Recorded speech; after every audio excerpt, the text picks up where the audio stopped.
Friend, welcome back to the channel. और आज हम महत्वपूर्ण अल्कोहलिक अपक्रियाओं की बात करने जा रहे हैं। ठीक है, डाटा पहले से तैयार है। सिर्फ और सिर्फ अपक्रियाओं की बात करेंगे। सबसे पहली अपक्रिया है फ्रीडल क्राफ्ट अपक्रियाएँ।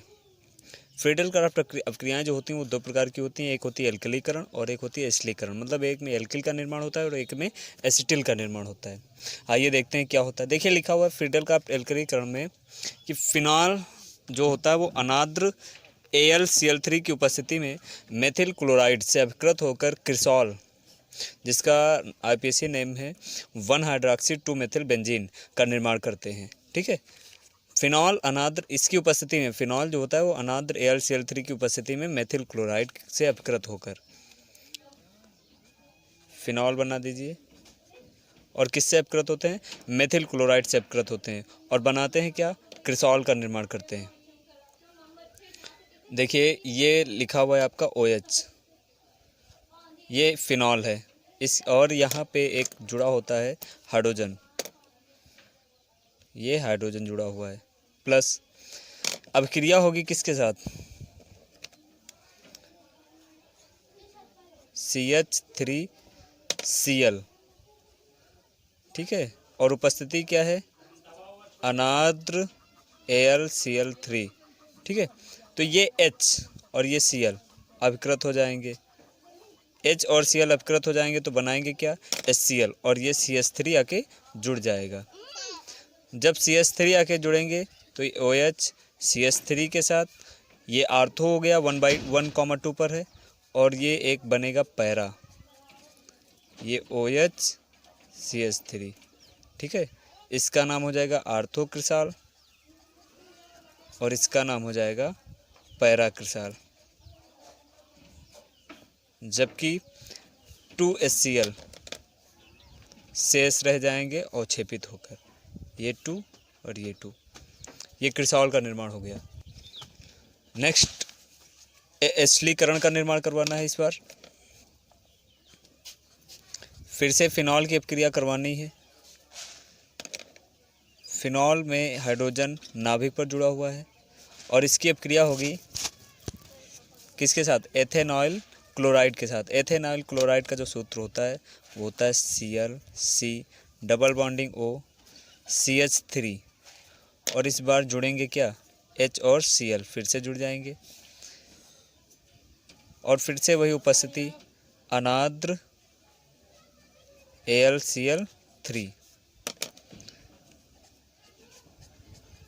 ये OH, और इस पर जुड़ेगा क्या? COCH3, एक आर्थो जुड़ेगा और एक जुड़ेगा पैरा, OH COCH3, ये ortho acetyl phenol, ortho acetyl phenol, और ये पैरा एसिटिल फिनॉल। अगली रिएक्शन है गाटरमैन अपक्रिया। ठीक है, आइए देखते हैं गाटरमैन अपक्रिया में क्या होता है। देखिए फिनॉल की अपक्रिया हम लोग पढ़ रहे हैं तो फिनॉल ही होगा, तो ये फिनॉल लिया गया है ना। फिनॉल में यहाँ पर जुड़ा होता है एक हाइड्रोजन, इसकी अपक्रिया करवाएंगे हम हाइड्रोजन साइनाइड के साथ, और उपस्थिति रहेगी ZnCl2 लवण और HCl अम्ल की। ठीक है, ये उपस्थिति हो गई। देखिए बहुत ही ध्यान से समझिएगा ये रिएक्शन को। फिनॉल तो रहेगा लेकिन यहाँ से हाइड्रोजन मुक्त हो जाएगा, क्योंकि यहाँ पर हमने अम्लीय लवण लिया हुआ है। अम्लीय लवण की उपस्थिति में क्या होता है कि बेंजीन रिंग के हाइड्रोजन मुक्त हो जाते हैं, लेकिन अभी भी इसे एक की आवश्यकता होगी। ये जो HCN होता है, HCN असल में इस तरह से होता है, देख लीजिए HC और ट्रिपल बॉन्डिंग N। तो इसकी भाई ये 2 पाई बंध है और ये सिग्मा बंध है, तो ये पाई बंध में से एक पाई बंध टूट जाएगा क्योंकि कमज़ोर होता है। जैसे ही एक पाई बंध टूटेगा इसे एक की आवश्यकता होगी और इसे एक की आवश्यकता होगी। तो यहाँ पर भी कार्बन है और ये भी कार्बन है, और ये दोनों कार्बन आपस में क्या हो जाएंगे? आकर्षित हो जाएंगे। मतलब ये है कि ये दोनों कार्बन आपस में जुड़ जाएंगे, तो ये कार्बन जुड़ गया। कार्बन से जुड़ा हुआ है हाइड्रोजन, तो हाइड्रोजन भी जुड़ जाएगा, और इससे जुड़ा हुआ है नाइट्रोजन, नाइट्रोजन भी जुड़ जाएगा। और इस नाइट्रोजन को अभी एक इलेक्ट्रॉन की आवश्यकता है। यहाँ से मुक्त हुआ है हाइड्रोजन, जब ये मुक्त हो जाएगा तो ये कहीं ना कहीं फिर से जाके जुड़ेगा और ये यहाँ पे आके जुड़ जाएगा। ठीक है, ये हो गया। अभी पूरी रिएक्शन कंप्लीट नहीं हुई है। कंप्लीट अब होगी कि जब हम इसमें क्या करेंगे, ये रफली था, कंप्लीट ये अब होगी। इस प्रकार से हमारा ये जो मूलक प्राप्त हुआ है CH डबल बॉन्डिंग N और H, इसकी अभिक्रिया हम करवाएंगे H2O के साथ, H2O के साथ। ये H2O है हमारा। तो आप समझ गए होंगे कि अब क्या होना है, NH3 अमोनिया गैस यहाँ से मुक्त हो जाएगी और ये ऑक्सीजन, जैसे ही यहाँ से 2 हाइड्रोजन निकल जाएंगे, यहाँ से 2 डबल बॉन्डिंग वाला ये नाइट्रोजन मुक्त हो जाएगा। तो कार्बन को 2 की आवश्यकता होगी, ऑक्सीजन को 2 की आवश्यकता होगी और ये कार्बन और ऑक्सीजन आपस में डबल बॉन्डिंग कर लेंगे। तो ये हो जाएगा CHO, मतलब CHO का मतलब OH के साथ ये लिखा हुआ है OH और ये CHO, और इसको कहते हैं क्या, सैलिसिलिक एसिड, सैलिसिलिक एसिड या सैलिसिलिक अम्ल। उम्मीद करते हैं समझ में आया होगा। ये गाटरमैन अपक्रिया है। अगली अपक्रिया हमारी है युग्मन अपक्रिया, कपलिंग रिएक्शन। ठीक है, युग्मन रिएक्शन में क्या लिखा हुआ है, फिनॉल डाई एजोनियम लवण के बर्फ समान ठंडे क्षारीय विलयन के साथ अपकृत होकर चमकदार रंग के एजो रंगक पी हाइड्रॉक्सी एजो का निर्माण होता है। देखिए क्या होता है इस अपक्रिया में। ये बेंजीन बेंजीन रिंग नहीं है, ये एजो है, N और Cl माइनस ये लिखा हुआ है, प्लस इसको ब्लैक कर देते तो ज़्यादा सही था। ठीक है, प्लस एक बेंजीन रिंग बना देनी है। और ये क्या है, फिनॉल, क्योंकि हम लोग फिनॉल की रिएक्शन पढ़ रहे हैं। उपस्थिति होगी किसकी, लिखा हुआ है आपकी कॉपी में, उपस्थिति किसकी है, क्षारीय माध्यम की, क्षारीय माध्यम। और ताप कितना रहेगा, ताप रहेगा 273 से 278 केल्विन। ठीक है, तो अब क्या होगा, ये H और Cl आपस में जुड़ जाएंगे। तो भाई जैसे ही यहाँ से Cl मुक्त होगा, ये नाइट्रोजन अपनी एक बॉन्डिंग तोड़ देगा और इस नाइट्रोजन वायु इसको एक प्रत्येक नाइट्रोजन के चारों तरफ सिर्फ 3 बॉन्डिंग हो सकती हैं। यहाँ पे एक ज़्यादा थी इसलिए यहाँ पर प्लस लगा था, लेकिन क्यों, क्योंकि क्लोरीन को जोड़ना था। लेकिन अब क्लोरीन रहा नहीं तो ये अपनी ये बॉन्डिंग तोड़ देगा। तो जब बॉन्डिंग तोड़ देगा तो क्या बनेगा, देख लीजिए, यहाँ से N जुड़ा हुआ है, डबल बॉन्डिंग N। अब भाई हमने कहा 3 होनी चाहिए, यहाँ पर नाइट्रोजन पर 2 ही हैं, तो इसके पास एक बॉन्डिंग और होनी चाहिए। और एक बॉन्डिंग किसके साथ ये करेगा, इस कार्बन के साथ। और ये कार्बन है किसका, फिनॉल का। उम्मीद करते हैं समझ में आया होगा। हम नाम लिखेंगे इस बेंजीन का, ये बनी क्या है, बेंजीन। ये बेंजीन बन गई, लेकिन ये बेंजीन तब बन रही है जब ये क्या जुड़ रहा है, एजो। तो लिख दीजिए एजो। और इस भाई ये 1 हो जाएगा तो ये 4 हो जाएगा। तो ये 1,4, 4 पर हाइड्रॉक्सी जुड़ा हुआ है, तो 1,4 मतलब P, पैरा, और क्या, हाइड्रॉक्सी। तो इसका पूरा नाम क्या बना, para hydroxy benzene, azo benzene. ये इसका पूरा नाम हो गया। ये हो गई युग्मन अपक्रिया। आगे आते हैं, आपकी अगली अपक्रिया है कोल्बे श्मिट अपक्रिया। ठीक है, कोल्बे श्मिट अपक्रिया को हम क्या करेंगे, इस रिएक्शन को थोड़ा अलग पढ़ लेते हैं। कोल्बे श्मिट अपक्रिया में जो बनता है मुख्य उत्पाद, उसे कोल्बे श्मिट अपक्रिया, क्योंकि बाकी जो रिएक्शन है इससे 3 संबंधित हैं, वो इसके उत्पाद की रिएक्शन है। देखिए इसका प्रमुख उत्पाद आप जानते हैं क्या होगा, OH, अभिकारक इसका होगा OH। तो अपक्रिया कराना स्टार्ट करते हैं। ये लिखा हुआ OH, OH, और OH को लिखेंगे काले से, और ये लिखा हुआ Na, और ये लिखा हुआ है क्या, OH। NaH को क्या कर देगा, विस्थापित। तो भाई यहाँ पे ये Na जुड़ जाएगा, तो ये H2O बन जाएगा। ठीक है, ध्यान से देखते रहिएगा। फिर अब इसकी अपक्रिया करवाएंगे, ये ONA, और इसकी अपक्रिया होगी CO2 के साथ, और उपस्थिति भी रहेगी। उपस्थिति किसकी रहेगी, उपस्थिति रहेगी 400 केल्विन ताप और 6 से 7 ATM दाब की। ये CO2 सीधे आक्रमणकारी होगा Na के लिए, और यहाँ पर जाएगा COO और Na इस तरह से जुड़ जाएगा, ठीक है। लेकिन ऐसी उपस्थिति रहेगी और लगातार जब गर्म करते रहेंगे तो ये जो बना है ये अस्थायी बना है, ये अस्थायी यौगिक है, अस्थायी मूलक है। जब लगातार हम इसको गर्म करते रहेंगे OCOO Na, इसका हो जाएगा पुनर्विन्यास, ठीक है। लगातार गर्म करने पर इसका हो जाएगा पुनर्विन्यास। और अब देखिए क्या बनेगा भाई, पुनर्विन्यास होगा तो ये इतना सा मूलक है जो सोडियम कार्बोक्सी, ये अपने ही नाभिक के हाइड्रोजन को विस्थापित कर देगा। तो जब विस्थापित कर देगा तो भाई यहाँ पर अभी तक हाइड्रोजन था, अब आ जाएगा क्या COONA, और ये हाइड्रोजन चला जाएगा कहाँ पर, उस स्थान पर जहाँ पर ये पहले था। फिर क्या होगा OHCOO, और इसको लिखेंगे ब्लैक से Na को, क्योंकि हमको इससे निष्कासित करवाना है। और इसकी अब क्रिया करवाएंगे किसके साथ, HCl के साथ। तो Na फिर से क्या करेगा, H को विस्थापित कर देगा, ठीक है। और ये OH हो जाएगा और ये हो जाएगा COO। अब ये H विस्थापित हो चुका है तो H जाएगा जहाँ पर Na था और Na आएगा जहाँ पर H था, NaCl, ठीक है। और इसको क्या कहते हैं, सॉरी ये सैलिसिलिक अम्ल है। वो जो अभी हमने आपको बताया सैलिसिलिक अम्ल, वो सैल्सल्डिहाइड था, अब मुझे याद आया, ठीक है। ये हो गई अब क्रिया, ये सैलिसिलिक अम्ल हो गया। करेक्शन करना है थोड़ा, हमने आपको बताया यहाँ पर सैलिसिलिक अम्ल, ये सैल्सल्डिहाइड हो जाएगा, सैल्सल्डिहाइड अम्ल,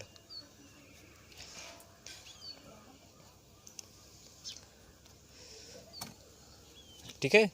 नेक्स्ट आते हैं, चलिए देखते हैं। ये बन गया आपका सैलिसिलिक अम्ल। अब स्प्रिंग का निर्माण करवाना है। बात करते हैं कोल्बे सिमेटिव क्रिया की, ये थोड़ी सी हमने लिख दी है।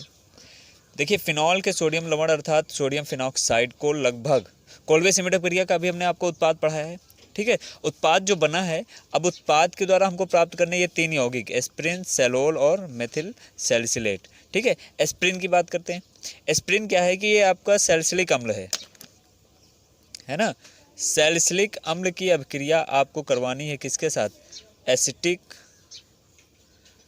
एनहाइड्राइड के साथ, है ना। अब जो हम आपको अब क्रिया पढ़ाएंगे उसमें से सिर्फ और सिर्फ उत्पाद की बात करेंगे, जो आपके अवक्षेप होंगे हम उसकी बात नहीं करेंगे। यहाँ पर ये आपका ये एक और ज़्यादा हो गया था, इसको कम कर दिया गया है, एसिटिक एनहाइड्राइड है और ये H को विस्थापित करेगा, है ना। H को विस्थापित करेगा तो H इसकी जगह पर आकर जुड़ जाएगा। तो देखिए क्या बनता है, अब भाई H को तो ये CH3CO H की जगह पर जाके बैठ जाएगा, ये CH3CO हो गया, प्लस अब बचेगा आपका क्या, CH3COOH। उसकी बात हम अभी नहीं कर रहे हैं क्योंकि भाई ये बना हुआ है आपका COOH, ये भाई क्या है, आर्थो, और इसी को कहते हैं एस्प्रिन, इसी का नाम क्या है, एस्प्रिन। और अगर इसका हम IPSC नाम लिखते हैं इस यौगिक का, तो इस यौगिक का IPSC नाम होगा एस्टॉक्सी आर्थो। भाई ये एसिड है, ये एसिड है, ये ऑक्सी है, और किसके साथ, बेंजोइक, ये बेंजोइक अम्ल है। तो एसिटॉक्सी बेंजोइक अम्ल, ठीक है। ये आर्थो हो गया, तो इसका मतलब एक और बनेगा, और वो क्या होगा, वो होगा पैरा, OCH3CO या CH3CO या COCH3 भी आप लिख सकते हैं, कोई दिक्कत नहीं है, COOH। और अब इसका नाम क्या हो जाएगा, पैरा एसिटॉक्सी बेंजोइक अम्ल। यदि आप COCH3 लिखते हैं तब भी सही है, कोई दिक्कत नहीं है, ठीक है। और इसके अलावा जो अवक्षेप में बनेगा वो क्या होगा, 2CH3COOH एस्टिक अम्ल। तो हम इसको क्या करेंगे भाई, ये 2 कर देंगे और ये भी 2 कर देंगे। नेक्स्ट अब क्रिया है आपकी सैलोल का निर्माण। सैलिसिलिक अम्ल की अब क्रिया फिनॉल से करवानी है, करवा दीजिए। ये आपका क्या है, OH, और ये आपका क्या है, COOH प्लस, अब क्रिया होनी किसके साथ, फिनॉल के साथ, फिनॉल भी लिखिए, O और ये क्या है, H, है ना, तो ये H2O बनाएगा, बाकी जुड़ जाएगा। और उपस्थिति भी किसी न किसी की रहेगी, उपस्थिति रहेगी POCl3 और ऊष्मा की।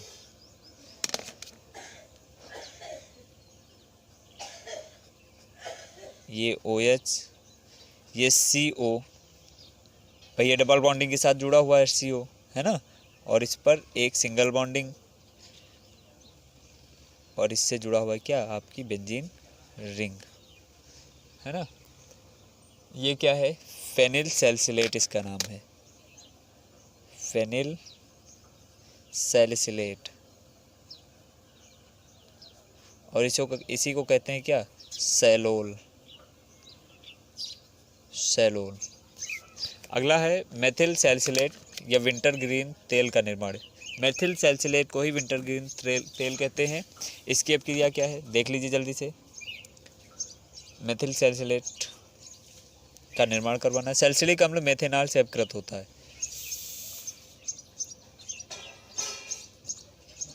OHCO, और ये क्या है, OH, सेम अपक्रिया होगी, ठीक है, प्लस CH3OH होता है, तो हम इसे लिखेंगे ऐसे, HOCH3। अब क्रिया करवाएंगे।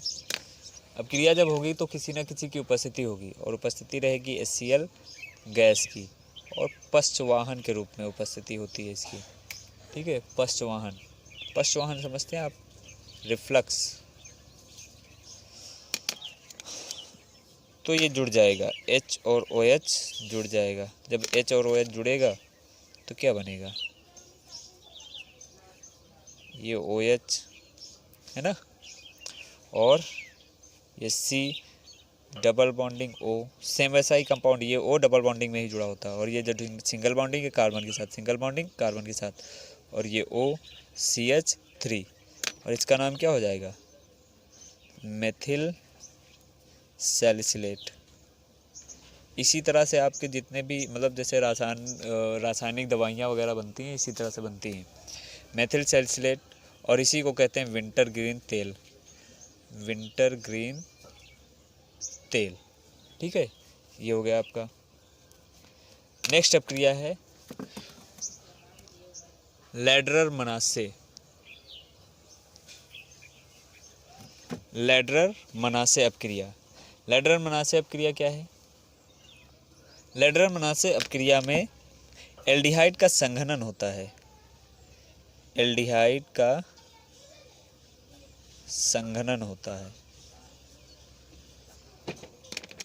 लेकिन कैसे, है ना, सवाल तो यही उठता है ना कि कैसे। ऐसे देखिए, ये OH और इस बेंजीन नाभिक पर जुड़ा हुआ है H प्लस ये H फॉर्मल्डिहाइड की अपक्रिया कर, फार्मिक अम्ल की फॉर्मल्डिहाइड होगा, ये फार्मिक अम्ल कैसे हो गया, फॉर्मल्डिहाइड से होती है अपक्रिया, HC double bonding O H, ये फॉर्मल्डिहाइड हो गया है ना। इसमें क्या होगा, इसमें होगा विस्थापन। विस्थापन किसका होता है, विस्थापन होता है हाइड्रोजन का। यह हाइड्रोजन अपनी बॉन्डिंग तोड़ देगा, ये कार्बन ऑक्सीजन से अपनी एक बॉन्डिंग तोड़ देगा, ठीक है। और जैसे ही हाइड्रोजन अपनी एक बॉन्डिंग तोड़ेगा, कार्बन अपनी एक बॉन्डिंग तोड़ देगा, तो ऑक्सीजन को एक इलेक्ट्रॉन की आवश्यकता हो जाएगी। और देखिए फिर क्या होगा, ये OH, ये भाई यहाँ से हाइड्रोजन मुक्त हो गया, तो इस कार्बन को एक की आवश्यकता, यहाँ से इनकी एक बॉन्डिंग पाई बॉन्डिंग टूट, भाई डबल बॉन्डिंग में एक सिग्मा और एक पाई होता, पाई टूट जाएगा, तो एक ऑक्सीजन को आवश्यकता होगी, एक कार्बन को आवश्यकता होगी, तो कार्बन यहाँ पर जुड़ जाएगा। और कार्बन से जुड़े हुए क्या, हाइड्रोजन कितने, 2, 1 और 2, तो हम इसे ऐसे लिख सकते हैं H और H, और यहाँ पे ऑक्सीजन, और ऑक्सीजन को एक की आवश्यकता। लेकिन अब ये एक पाएगा कहाँ से, ये हाइड्रोजन जो मुक्त हुआ ये ऑक्सीजन पर आकर जुड़ जाएगा, और ये जुड़े भाई, इसको हम लिख सकते हैं क्या, ये बनेंगे 2, एक बनेगा आर्थो का और एक बनेगा क्या, पैरा का। तो हम इस उत्पाद को ऐसे, अभी ये उत्पाद नहीं, उत्पाद हम जो लिखने जा रहे हैं ये है OH प्लस OH, और इसको अभी जोड़ा है CH2OH एक और CH2OH 4 पर। ये हो गया क्या, आर्थो, और ये क्या हो गया, पैरा। अभी हमने नाम लिखा है क्या, नहीं लिखा है, नाम बता देते हैं। Ortho hydroxy, ortho hydroxy benzyl alcohol, और ये पैरा होता है, पैरा हाइड्रॉक्सी बेंजिल एल्कोहल। ठीक है, ये हो गई आपकी लैडर मनासे अपक्रिया। और अगले अपक्रिया है आपकी, लास्ट अपक्रिया है रीमर टीमन अपक्रिया। रीमर टीमन अपक्रिया में क्या होता है, हमको सेल डिहाइड का निर्माण करवाना होता है। आइए देखते हैं कैसे निर्माण होगा। थोड़ा ऊपर बनाते हैं वरना अपक्रिया आएगी भी नहीं। यहाँ पे जुड़ा होता है OH, भाई फिनॉल की अपक्रिया है OH, और इसकी अपक्रिया करवाएंगे किसके साथ, NaOH के साथ। तो ये H और O जुड़ जाएंगे, है ना। तो Na अगर हम कहें दूसरे लैंग्वेज में तो NaH को विस्थापित कर रहा है, तो बनेगा क्या, बनेगा ONa, साथ में मुक्त क्या होगा, H2O। ठीक है, ये ONa हो गया। फिर से अब क्रिया देखते हैं क्या होगी। ये लिखा हुआ है ONa और यहाँ पर लिखा हुआ है H। इसकी अब क्रिया करवाएंगे हम CH3Cl के साथ, मतलब क्लोरोफॉर्म के साथ, सॉरी CHCl3 के साथ। क्लोरोफॉर्म CHCl3 को हम CHCl2 और Cl लिख सकते हैं, है ना। और उपस्थिति रहेगी NaOH अभिकर्मक की, HCl जुड़ जाएगा। तो जैसे HCl जुड़ेगा तो इस कार्बन को एक की आवश्यकता होगी, इस कार्बन को एक की आवश्यकता होगी, और दोनों आपस में क्या कर लेंगे, संयोग कर लेंगे। तो ONa तो ऑलरेडी है ही है, और यहाँ पर आ जाएगा CHCl2, CHCl2। तो हम CHCl2 को ऐसे लिख सकते हैं CHCl और Cl, है ना। फिर देखिए क्या होने जा रहा है,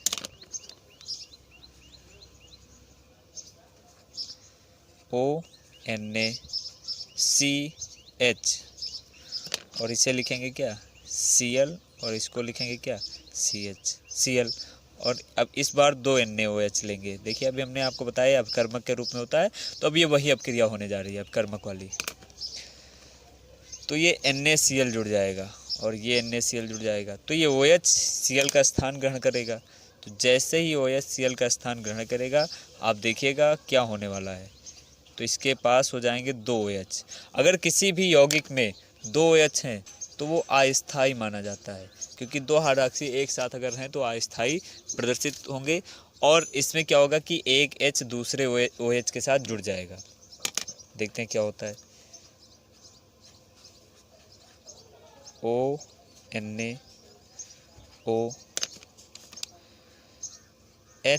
और ये OH, ठीक है, ये जुड़ जाएगा।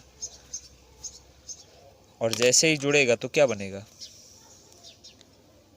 कुछ मिस्टेक हो रही है, मिस्टेक ये हुई है, इसको काट दीजिए 1 मिनट के लिए।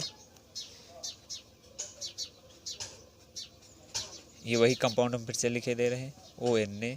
मिस्टेक ये हुई थी कि हमने कार्बन और हाइड्रोजन नहीं लिखे थे, ठीक है। ये O, ये H और ये OH, ये OH। अब हुई अब क्रिया, जब ये H2O निकल जाएगा तो भाई इस कार्बन को एक की आवश्यकता होगी और इस ऑक्सीजन को भी एक की आवश्यकता होगी। दोनों एक एक इलेक्ट्रॉन की क्या कर लेंगे, साझेदारी कर लेंगे। तो ये बनेगा ONa और ये क्या बनेगा CHO प्लस H2O।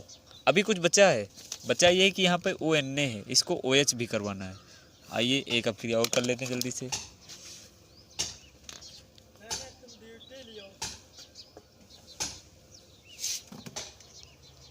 देखिए अब एक अब क्रिया और बची है, वो भी कर लेते हैं जल्दी से। ये लिखा हुआ है ONa लिखा हुआ है और ये लिखा हुआ है CHO, है ना। इसकी अब क्रिया करवाएंगे किसके साथ, HCl के साथ। तो Na फिर से H को क्या करेगा, विस्थापित करेगा। और जैसे ही Na H को विस्थापित करेगा, Na की जगह पे आके बैठ जाएगा क्या H, और ये पहले से जुड़ा हुआ है CHO और यहाँ पे बनेगा NaCl। इसका नाम क्या होगा? सैल्सल्डिहाइड। OHCHO का नाम क्या होगा? सैल्सल्डिहाइड।